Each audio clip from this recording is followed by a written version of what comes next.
Hi, I'm Sirach, and welcome to today's topic, bouncing back from failure. Now, this is one of my favorite topics to talk about. On one hand, because it's so serious. We all suffer from a fear of failure, a having failed, a not wanting to fail again. But we also suffer from illusions, making things up, and fear is one of those things. So as important as it is, it's not actually real, and we're going to prove that to you today. So just as a quick overview, we're going to talk about understanding failure, the definitions, the root causes, and the impact it has on your emotions. And then also bouncing back strategies, what you can do to come out of it. Ultimately, we'll be doing some exercises that help you get more clarity on how failure is not really something that you should be so concerned about. If anything, it's something you can use for your advantage. And then in the end, we're going to do an energy clearing session, which is always my special favorite treat for you. And that really elevates us to the next level. So let's get started. The most important thing to know and understand about failure is that there's failure of events that you've experienced, and then there's fear of failure, which is the fear of something happening in the future. Now, the peculiar thing about both of these things is that one is in the past and one is in the future. Neither of them is right now. So it's not something that is an actual fear in front of you, but something that you're ruminating about from the past, something that you're anticipating and anxious about in the future. But ultimately, fear of failure is not a present real thing. And we'll talk about that more today. So first, let's talk about the roots of failure. Many scientists, neuroscientists, talk about brain 1.0, and that is essentially that our mind is wired to protect us. And so it's looking for things to be afraid of. It's looking for danger. And because there is no more imminent danger, fortunately, in our current modern life, the mind is still wired to look for it. And this is why it very often takes little things and amplifies them into big things. It's just doing its job. But because there's no real imminent threat, it kind of goes into a tailspin of looking for danger that really isn't there. Fear of failure is one of these things. It's just something that could happen, but it hasn't happened yet. So what you're afraid of is really just the thought of it.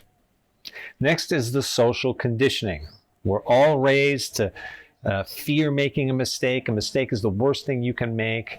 We're raised with fears of falling and hurting ourselves. And when we're in the playground, we're raised with fear of what will happen if we don't behave this way or live according to the rules. There's just a lot of fear in our environment growing up. And those are, you could call it primitive instincts from a bygone time, but they tend to still rule many people. And if we are raised in a fearful environment, then we have this fear baked into us. And then it's a challenge, of course, to rewire ourselves to come out of it. But it's possible, and we're here to do that just now. One of these conditioned fears is living for outcomes. So we're told to make a plan, live towards that plan, compare what is happening to what we think should be happening, and that's really where most of our frustration comes from. We're always at odds, always in resistance to what is happening. So we're not really enjoying the journey at all. We're always focused on the outcome. And as a result of that, we get disappointed. We get upset because life happens differently. There's always twists and turns. There's always the unforeseen. Life is really an amazing playground. So many energies at play, forces at work. And it's just us coming along thinking that we can control this big playground and bring in factors that we want to be there that aren't actually there. And then from there, we just find ourselves at odds with the world. And so if we're just focused on outcomes, a lot of fear and anxiety starts to build up.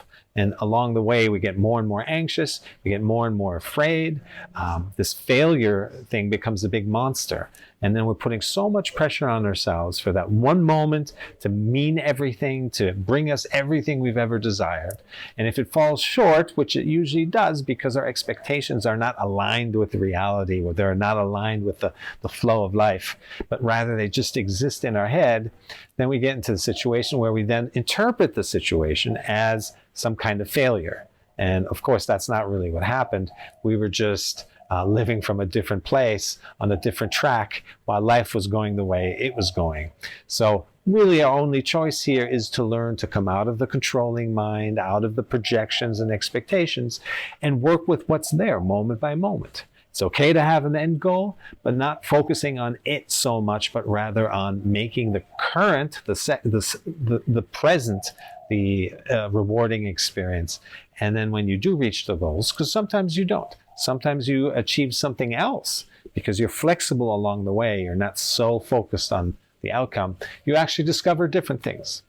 Many of the greatest inventions were discovered by accident, by scientists and engineers who were open enough to recognize, well, maybe there's something else here because things weren't going the way they expected them to.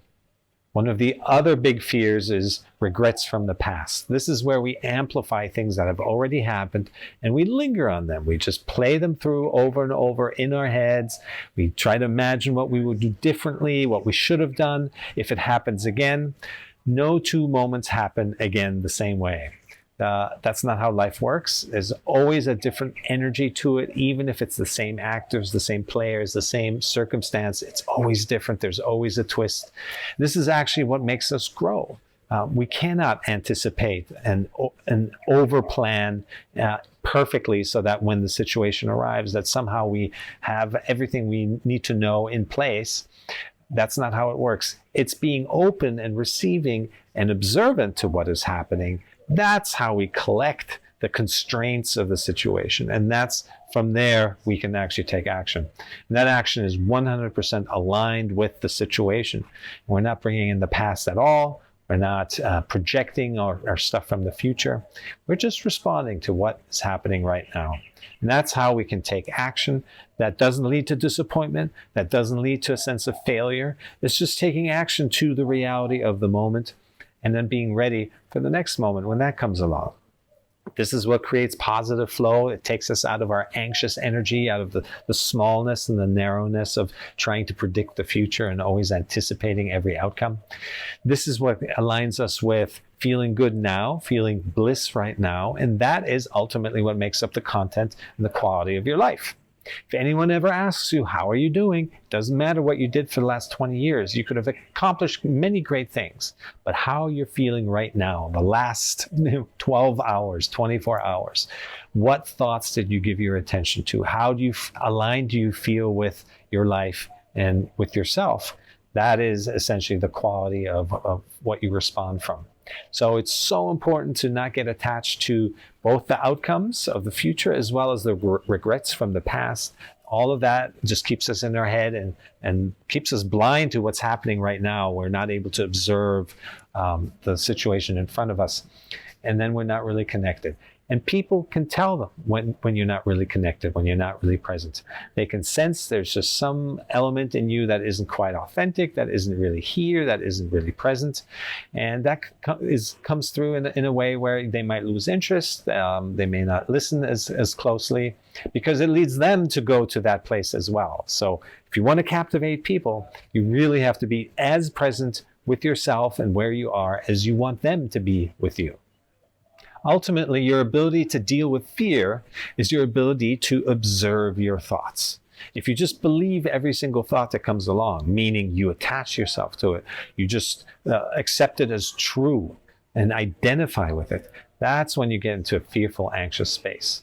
That's when you get lost in thought, and ultimately, 2/3 of our days are spent lost in thought. There's some great research on rumination, as it's called in Western psychology, and if you want a long, productive, effective life, learning to observe and come out of your thoughts is the best thing you can do to maximize your time here. It makes you more efficient, makes you more productive, it makes you enjoy life more. And that's really what we all want.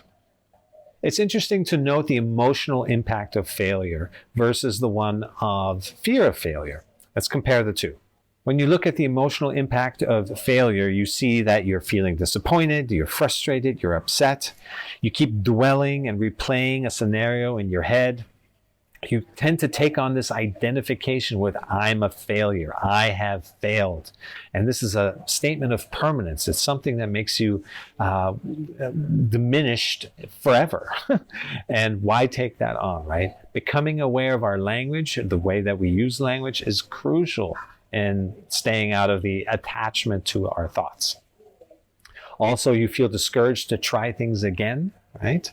So this is what shuts us down. We feel like a failure. We've identified and taken on that label from something that happened in the past, but that is no more. Yet we keep it alive. We're still dwelling on it. And now we're introducing this baggage into this current situation, into something new that we're wanting to do. This is how we wind up not doing it, because we're afraid. We feel like it might happen again, even though this is a brand new situation and we're not responding to what actually is in front of us. We're again just pulling in the past. Now, when you compare this to the fear of failure, you'll see it is strikingly similar. Again, fear is something from the past primarily, and fear of failure is something in the future. Neither of those are real. Neither of those are happening right here in front of you. Unless you're staring a tiger in the eye, you're not in a state of fear. Everything that you come up with is in your head, and it's in the past and the future. So fear of failure is the part that's in the future. You also feel anxious. You feel frustrated or upset. These are the same sentiments that you have on something that's happened in the past. You tend to overplan, over-anticipate, and you keep replaying the scenario in your head. Again, it's the same thing as you do when you're thinking about a situation you've supposedly failed in the past. You're also identifying, you're carrying over the sense of I'm a failure, and you're feeling discouraged to get off your couch and do it again. So it's essentially what the mind is making up. It doesn't matter if it's past or in the future. It's shutting you down right now. It's keeping you from taking action, from living your best life possible. And that's what we need to come out of if we're going to make this the best life possible. All right, let's get into how we can bounce back once we're in the mud. So a lot of this is theoretical and it sounds great and you might agree with it intellectually, but how can we practically actually do something to get out of the mud, out of the depression, out of the attachment to our ideas that we're failures, which as much as they are just forms, they are just energy that we've attached ourselves to. When we're attached to these ideas, they feel real. They feel like they are matter. And that's the power of our mind, ultimately. We just want to learn to apply the power of that mind to things that are beneficial, not to things that drag us down. So one of those bounce back strategies is to feel your feelings. Judgment usually happens on the onset of a feeling. We start to feel something that's unpleasant. We start to feel something that represents the sense of being a failure. And this could be in your stomach. There's a lot of emotions there. It could be in your chest, heartache, disappointment. Your lungs are about grief. It could be in your throat from not speaking up. Wherever it is, notice where, when you have this doubt, this sense of I'm a failure come up, where does it show up in your body? This is a key to bringing change into the dynamic. Previously, you may have been feeling it, but you were not really conscious of it, and so you just react to it and you believe it. The thought that leads to the feeling that makes you feel like you're a failure, and now you're in it again and you feel blocked from taking any action and moving forward in your life. So to learn to observe your feelings and feel them fully. All feelings arise and pass. That is the natural motion of energy. It doesn't want to stay stuck. It's when the feeling of I've failed, whatever, that's just an interpretation. When that comes up, notice where you're feeling it, observe where you're feeling it. And before long, sometimes just a few extra seconds that you have to stay with it, it will fade again. And you're through it. You just survived, you mastered the situation where a sense of I'm a failure arises in you, but you stay with it and you allow it to pass again. If there's resistance in you to feeling it, if you feel the onset of I've failed and you react to that feeling, that's what keeps it stuck. That's how you keep prolonging the sense that I'm no good. So physiologically, if you can actually observe the feeling and then arise and then observe it pass, then you are rewiring yourself, your nervous system, to come out of the reactivity to the feeling, the sensation in your body. This is key to all peace of mind, all of your finding balance in life. It comes from learning to just feel your feelings fully. The next bounce back strategy is realizing that failure equals learning. It has a negative connotation as a word, but ultimately it should really be replaced with learning. You learn to walk by trying and falling down, failing, and then getting back up. The greatest inventors, the greatest people that society admires in our time and in the past, they all talk about how it's not about being a genius, but it's about getting up when you have fallen. So you can expect to fail, but that is actually just a sign that you are doing something, you're trying things out, you're learning, and then eventually you learn to not fall down again and just stay up. So this is the key to reframing failure as an opportunity to learn and get better at something. And ultimately, there is no failure, there's just learning and there's just growth. Because from a spiritual perspective, that's what you're here to do. You're here to grow. Learning, growth, leads to awareness, and awareness leads to fewer mistakes, which leads to acceptance, which leads to just allowing the flow of life to happen. So it's all connected to not attaching yourself to one moment, thinking that this is it, this is something, this is a failure, or even this is a win. It's fine to celebrate wins, and it's fine to acknowledge the feelings of not having lived up to an expectation. So that's important, but let those go as soon as they arise, let them go and move on, move into the next attempt and assess whether this is the right place for you to be putting your activity and your attention. The third bounce back strategy, and my personal favorite, is to understand that nothing has meaning. Now, at first, it sounds a little bit depressing, but it's not. It's not meant from a point of pointlessness. It's not meant to say that life is just depressing and we shouldn't do anything. The opposite is the case. It's the conditioned meanings, such as failure, that we need to learn to come out of in order to be truly free. As long as we blindly believe things, the things that we've all been conditioned with, that this is good, this is bad, this is right, this is wrong, this is for you, this is against you, this is what jerks us around. This is how life becomes a roller coaster experience. If you want to find your balance and your truth and keep an equanimous mind, you have to come out of the attachments and the labels and the definitions. And that means letting go of everything that you believe to be true to the point where you recognize nothing has meaning, nothing has an inherent meaning, but rather you now are free enough to assign meaning. You can give it meaning. And that's a very different experience than constantly reacting to things based on what you think they mean and believe they mean, versus choosing to assign meaning to things because you feel called to do something. Very different life experience.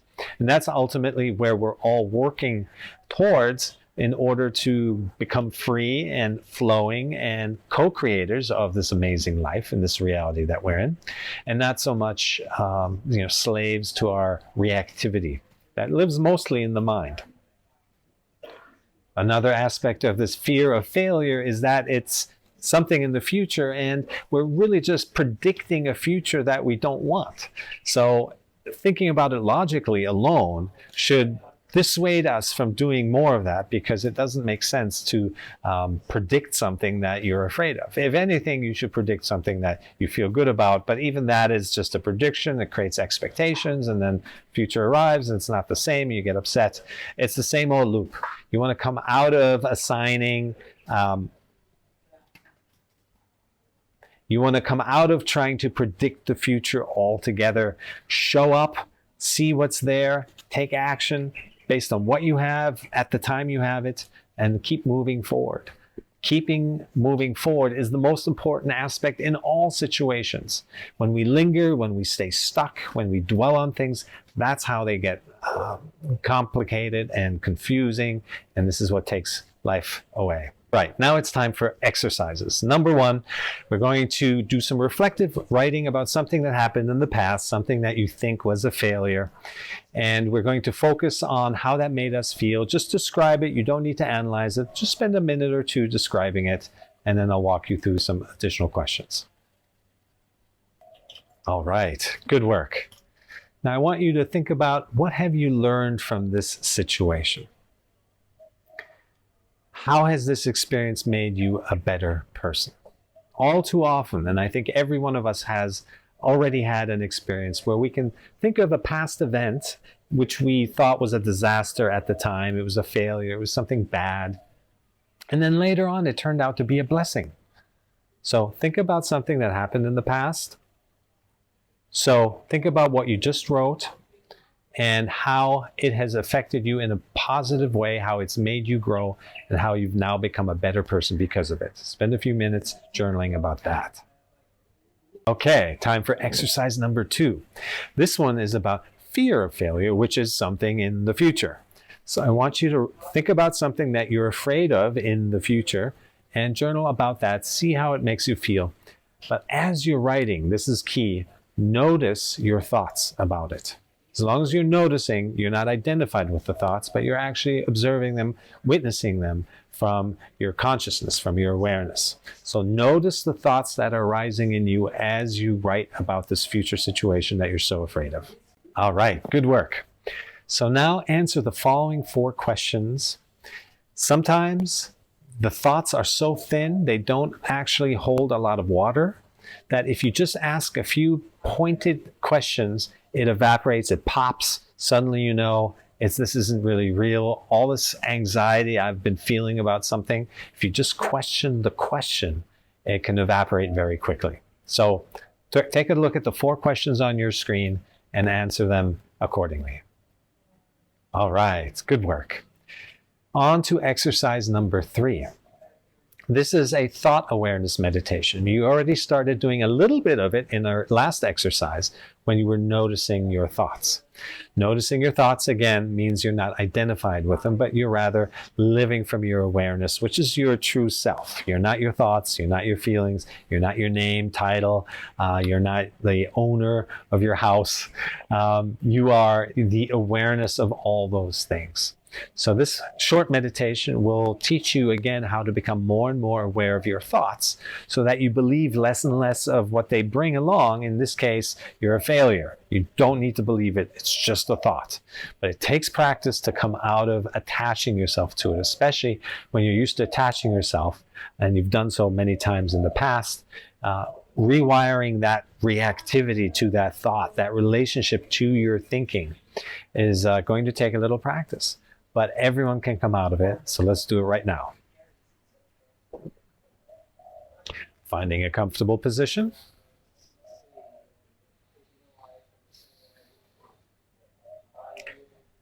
And with your eyes and mouth closed, bring all your attention to the incoming and outgoing breath at the entrance of your nostrils.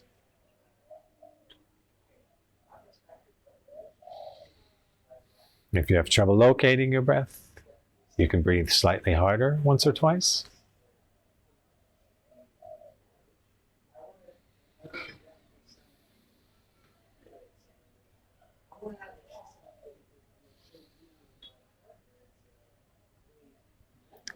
And once you feel the touch of your breath, return to natural breath, normal breath.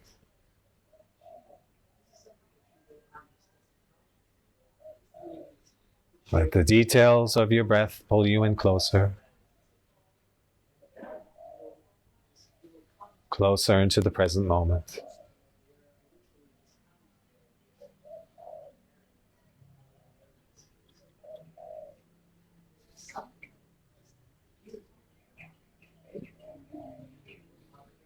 If your breath is shallow, let it be shallow.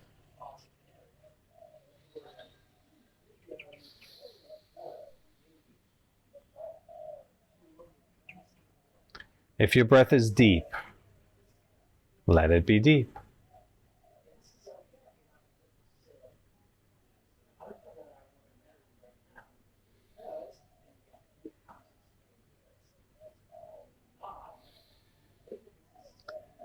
If your breath is more in the left nostril, let it be the left nostril.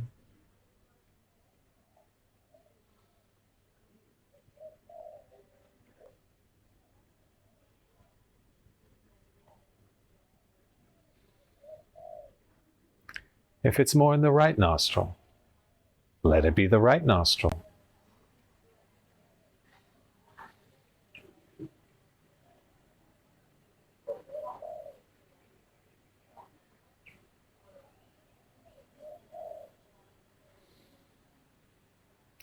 Or if it's in both nostrils, let it be both.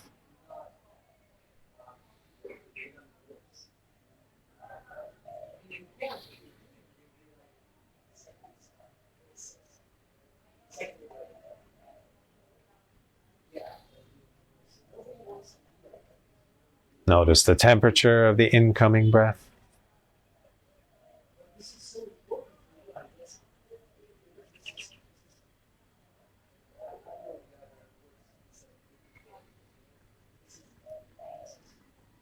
Notice the temperature of the outgoing breath.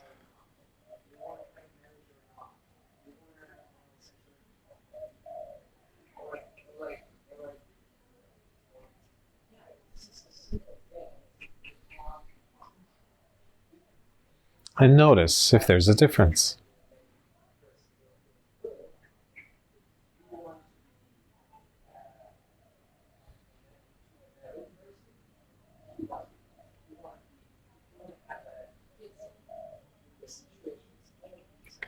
Notice the pace of the incoming breath.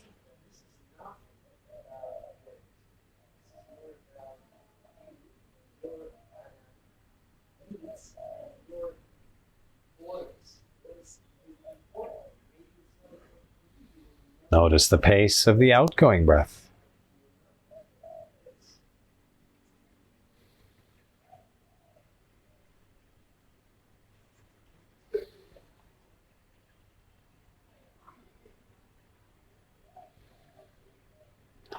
And notice if there's a difference.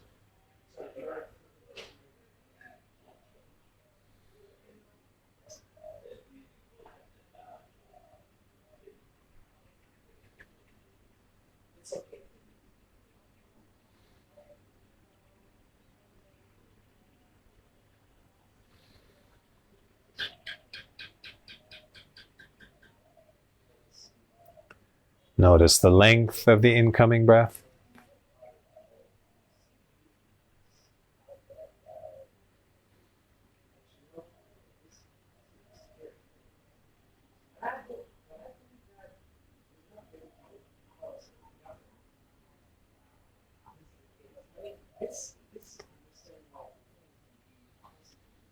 Notice the length of the outgoing breath.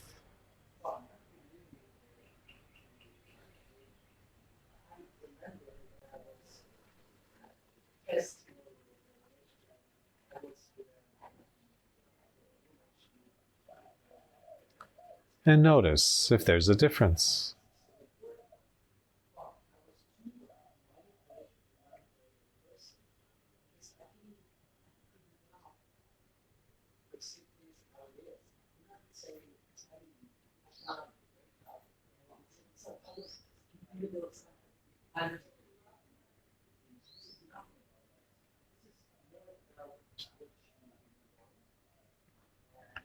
And whenever you find that your mind has wandered, simply notice it.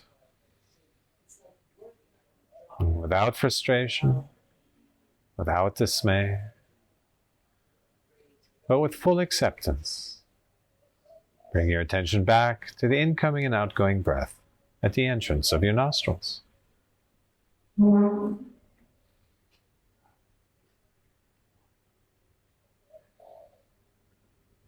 Natural breath.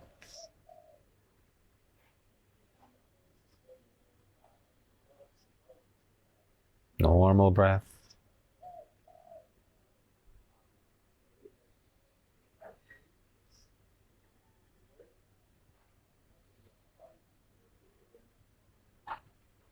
Observe your breath as it is.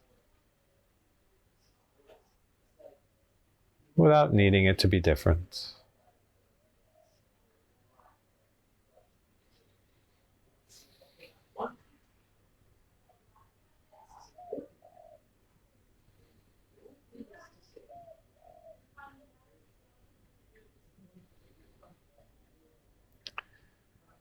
Now gradually, gently,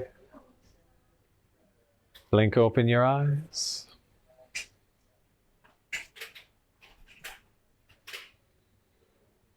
Notice the energy in your body.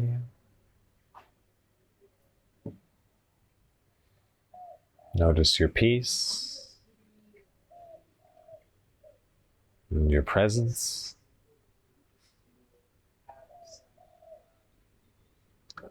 And perhaps there's a part of you that senses how if we don't give our attention to certain thoughts, then they simply don't exist.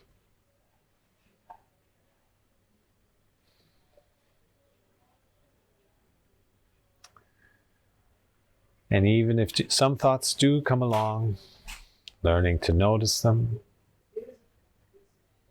and then returning our attention to what we do want to be spending time with. That becomes key to living a smooth, peaceful, and productive life. All right, so now it's time for our Q&A section. And we have a special guest with us today. Her name is Maria. Welcome. And she says she suffers from fear of failure. Is that correct? Just from feeling like a failure. Feeling like a failure. Okay. Yeah. So let's jump into that a little bit. Thanks for coming on the show. And without going too much into detail, what exactly, where in your body, how does this show up, and how do you usually handle it? Just to kind of set the context. I'm usually not aware that I'm feeling like a failure because it has been such a dominant and constant feeling throughout my life. And if I just may describe, I feel like a failure because I'm 37 years old and still single. So I'm failing my family and my societal norms for living an unconventional life. So it's something that I don't even think about. But now that you bring it to my attention, I can be more mindful of it. Yes. Well, that's already the first piece of... First step. First step is to be more mindful.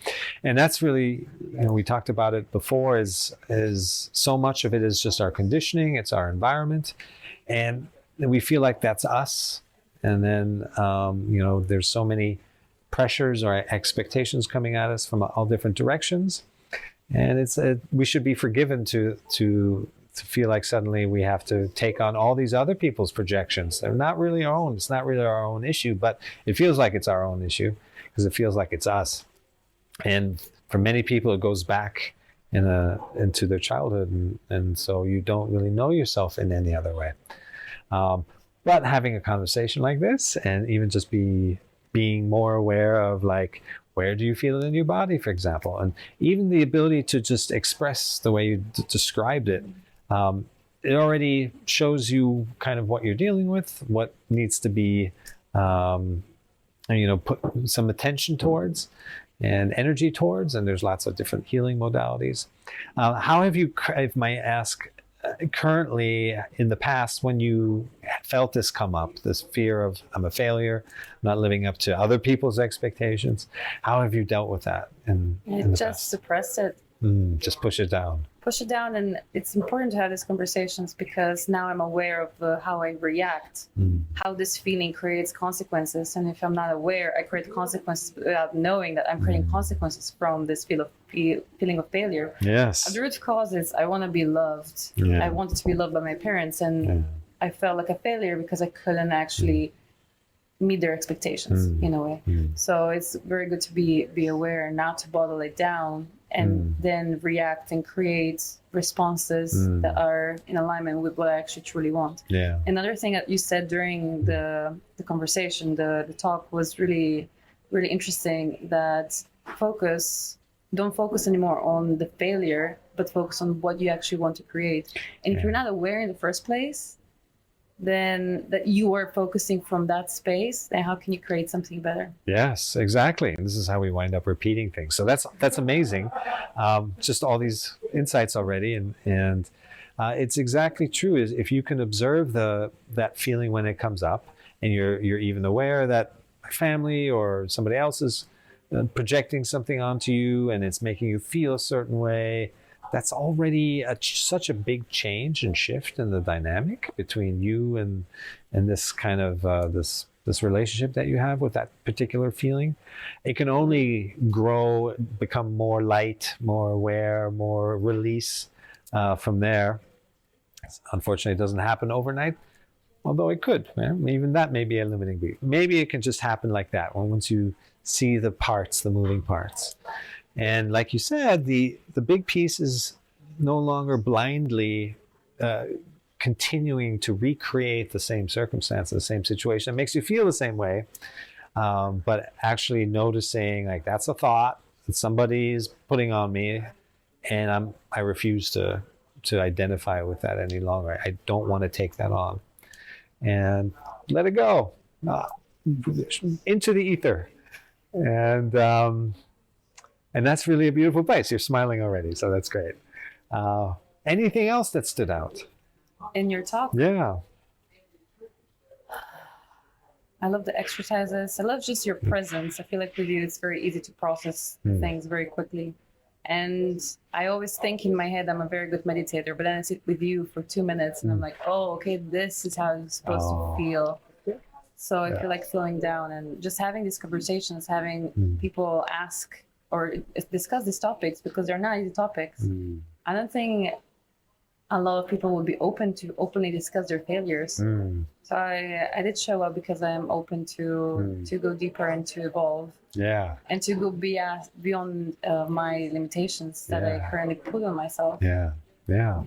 And it's amazing, and to have that courage and to have you here, and then to be able to show others it's not that hard. Suddenly you're just talking about something, and it's not the end of the world, and nothing crashes to the ground, and just more light comes into you and into us and into those who are listening. It's also like the lessons, right? What you mentioned that we learn. If we all have failed in life somehow, ourselves or others, or you know.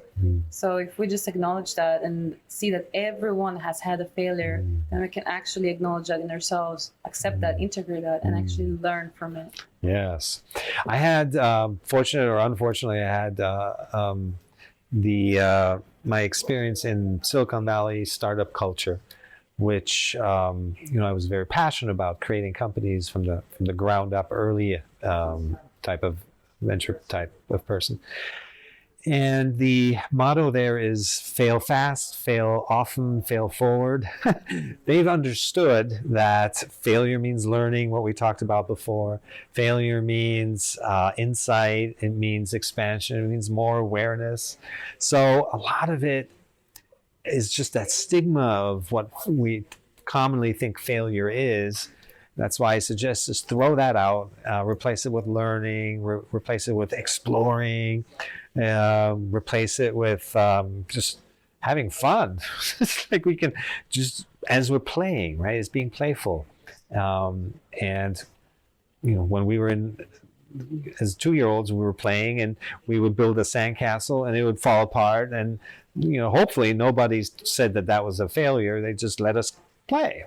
And so if we just keep playing and keep that same attitude, and those voices around us, those are their own limitations. It's their own blindness that they're kind of regurgitating. And unfortunately, somebody put it on them. They didn't have the courage or the awareness of the light to break that up and not pass it on. And they still do it to us. But with that light, we become so resilient and like bigger than that. And we feel that from them, and we can feel bad for them but even that light of no longer reacting, regurgitating, may actually help them as well come out of it, just because we carry ourselves a certain way now, and we just don't take on that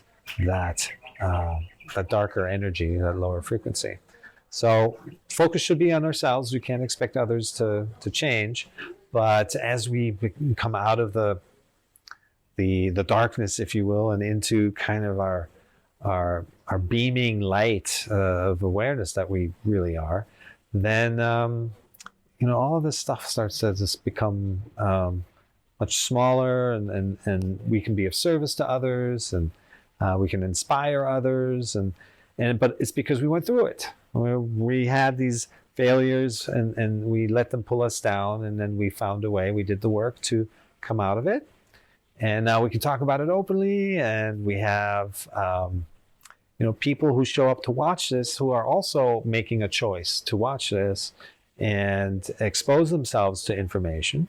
So congratulations to you.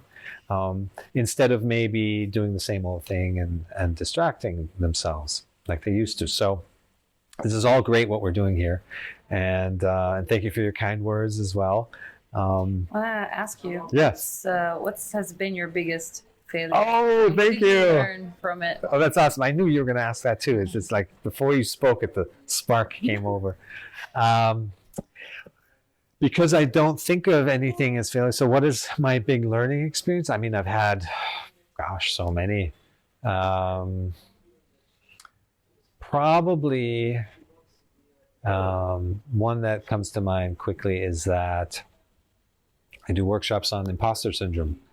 And I noticed early on that nobody knows what they're doing, essentially. That everyone is just winging it, pretending. But then if you take those words out, then they're just learning and they're just growing. They do improve. Everyone improves and gets better. And just there's this external projections of needing to be perfect and needing to be experts. And so I learned, fortunately, early on to just see everything is learning.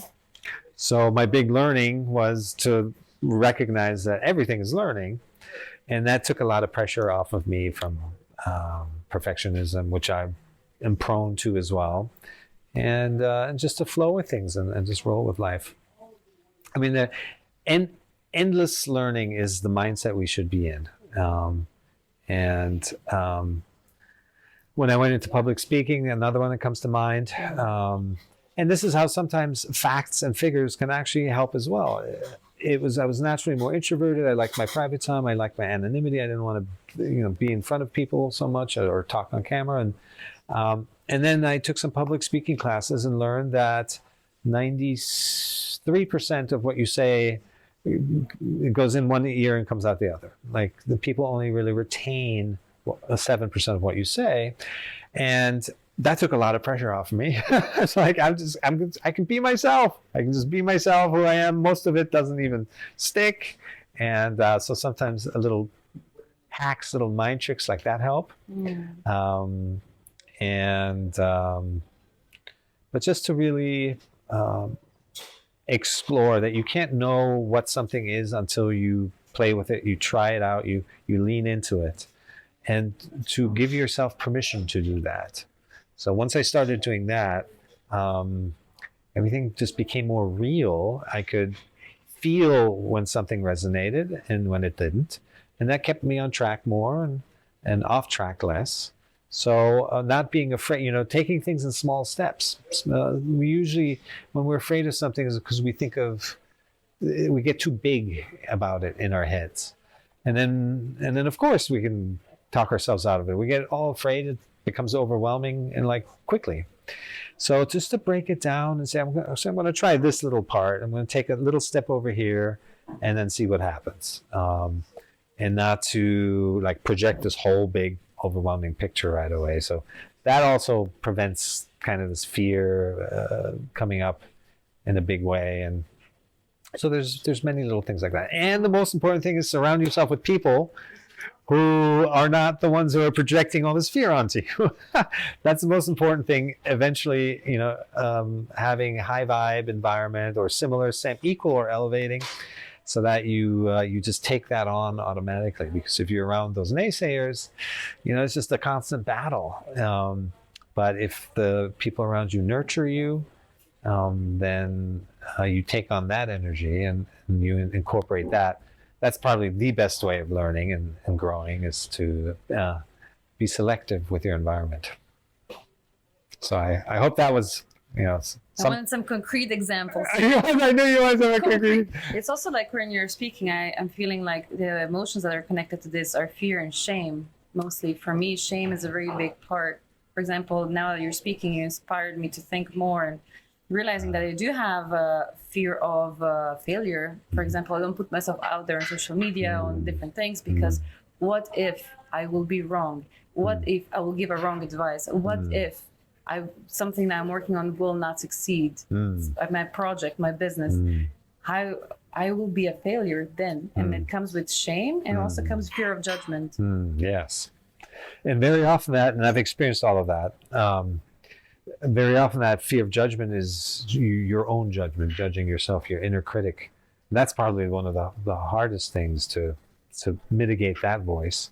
Although that too is all the stuff we've been imprinted from outside that we've internalized. And the shame and the guilt. And again, the best thing there is to feel the sensation. This is where mindfulness practice comes in, and that's changed my life. I had to work through some anger issues that I inherited from my dad's side of the family. And, older generations weren't taught to process or talk about their feelings at all. So, these things get passed along. So I had to deal with some of that.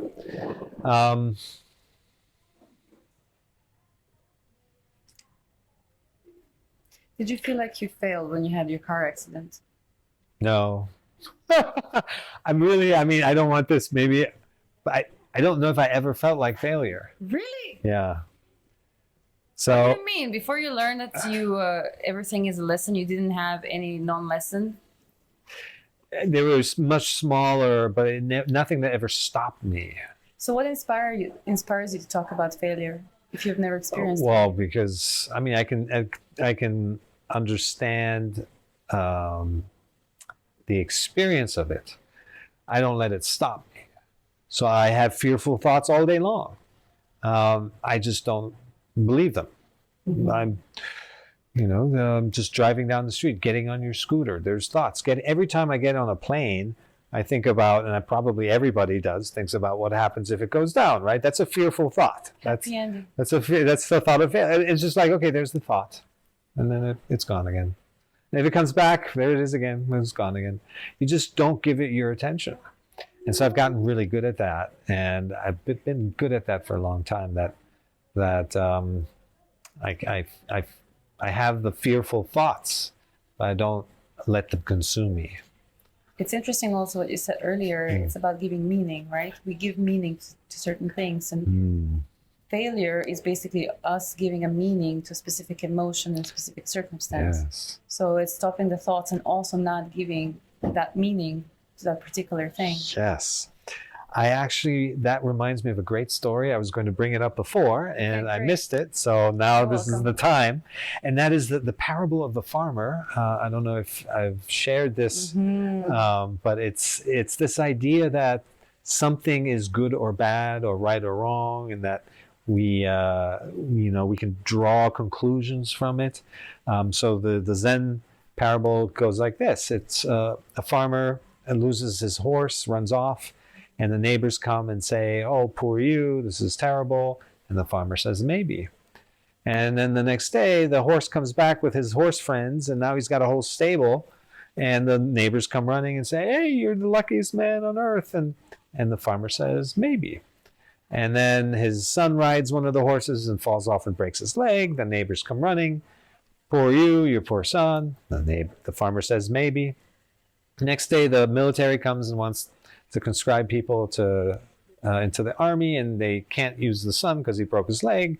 The neighbors go, "You're the luckiest guy." The farmer says, "Maybe." And it just goes on and on and on and on.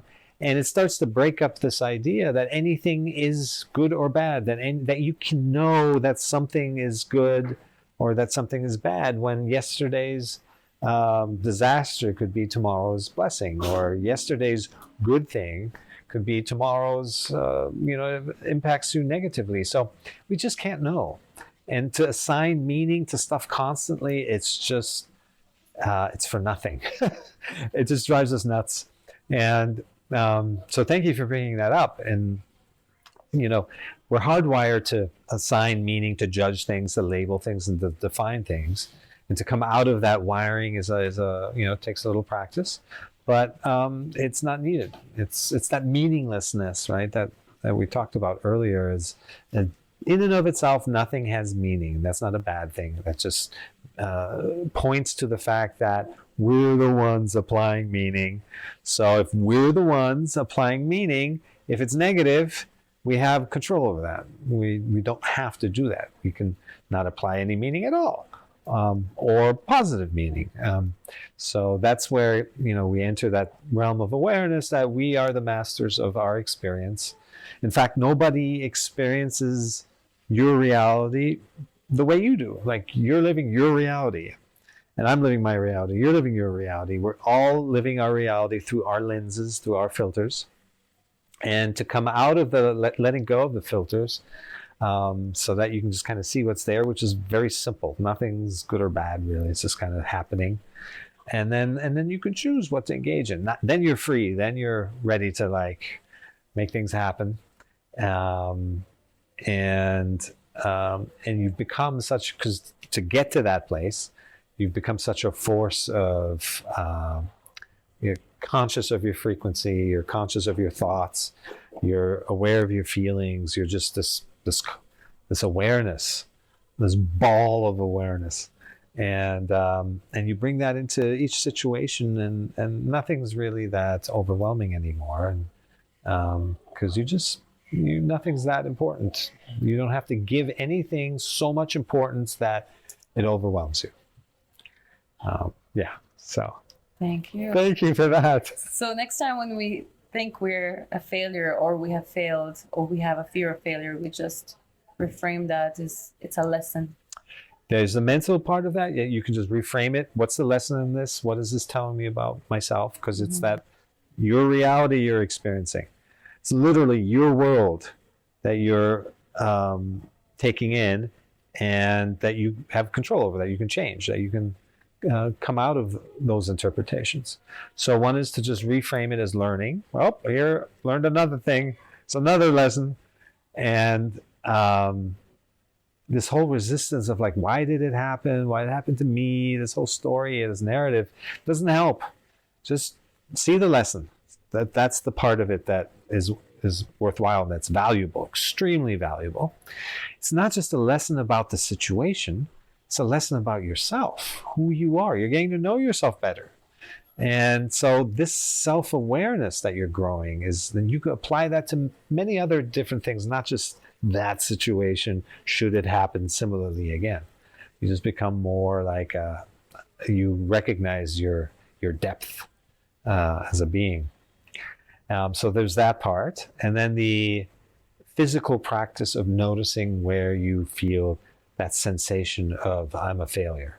Because it's a thought, but every thought comes with a feeling associated with it. So where do you feel that? Stomach, chest? Is it a heaviness? Is it a specific spot? Notice that. Just noticing, nothing else. The noticing will already lessen the charge. It'll lessen the control it has over you, this feeling. Even if you can just observe it for a second. Before, you would just react to it and let it bring you down. Now you're able to hold on to this just witness state for a second, 1 second, 2 seconds. It's already a break in this repetitive pattern. It's already going to, once you create that little crack, it starts to grow and become bigger, and then blow the thing out of the water. Yay! Yay! So, if that was it, anything else? Thank you for all these amazing questions. I'm interviewing you. Yeah, you're interviewing me, exactly. We can